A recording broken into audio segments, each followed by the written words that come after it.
அனைவருக்குமே வணக்கம்.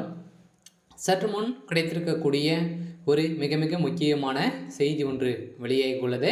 சற்று முன் செந்தில் பாலாஜி தலையில் இறங்கிய ஒரு மிகப்பெரிய இடி. செந்தில் பாலாஜி தம்பி அசோக்குமார் சடலம் மீட்பு, இது மாதிரி செய்திகள் வெளியே இருக்கு.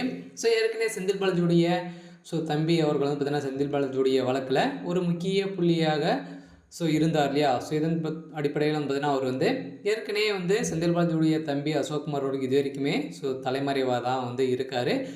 தலைமறைவாக இருந்த அசோக்குமார் அவர்கள் இப்போ பார்த்தீங்கன்னா அவருடைய சடலம் ரோட்டோரமாக கிடந்த சம்பவம் தான் திமுகவிடையும் செந்தில் பாலாஜியிடையும் பெரும் அதிர்ச்சியையும் பெரும் பரபரப்பையும் ஏற்படுத்தியிருக்கு. இதை பற்றி இந்த வீடியோவில் நம்ம முழுமையாக பார்க்கலாம். அதுக்கு முன்னாடி நம்ம சேனலுக்கு இப்போ தான் நீங்கள் முதல் முறையாக வந்திருக்கீங்க அப்படின்னா மறக்காமல் நம்மளுடைய சேனலை சப்ஸ்கிரைப் பண்ணி சப்போர்ட் பண்ணுங்கள். வாங்க வீடியோக்குள்ளே போகலாம்.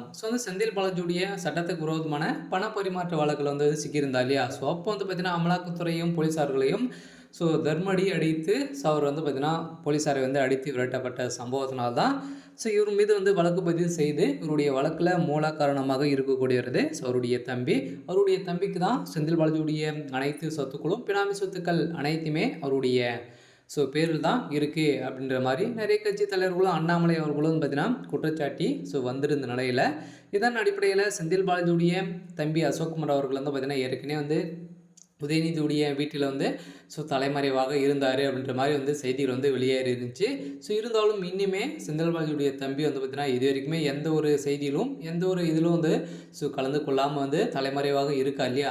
தலைமறைவாக இருந்த போது இப்போ அவருடைய சடலம் பார்த்தீங்கன்னா சென்னையில் ரோட்டோரமாக கிடந்த சம்பவம் தான் திமுகவிடையே பெரும் அதிர்ச்சியையும் செந்தில் பாலாஜி அவர்களுடைய பெரும் அதிர்ச்சியை ஏற்படுத்தியிருக்கும் நிலையில் தான் இப்போ சென்னையில் ஒரு மிகப்பெரிய கலவரங்களாக வெடித்திருக்கு. இருந்தாலும் செந்தில் பாலாஜி அவர்கள் இப்போ மின்சாரத்துறை அமைச்சராக இருக்கார் இல்லையா. இந்த நிலையில் அவர் செய்த ஊழல்கள் அனைத்துமே இவருக்கு தான் ஒரு முக்கிய எவிடன்ஸாக அமலாக்கத்துறைக்கு இருந்தார்.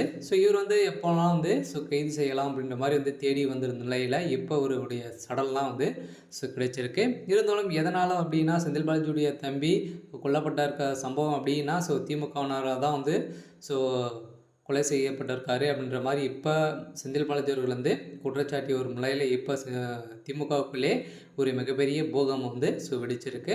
இந்த பூகம்பத்தின் அடிப்படையில் செந்தில் பாலாஜி அவர்கள் ராஜினாமா செய்கிறதுக்கான அனைத்து வாய்ப்புகளும் இருக்குது. இருந்தாலும் செந்தில் பாலாஜி அவர்கள் சாதாரணமாக ஓடக்கூடிய நிலைமை போயிருக்கும் நிலையில் தான் திமுகவுக்கு தக்க பதிலடி கொடுக்கக்கூடிய சம்பவம் தான் வருகின்ற சட்டமன்றத்தில் நடக்கும் அப்படின்ற மாதிரி நினைத்து இப்போ வேலை செஞ்சுட்டு வர்றாரு.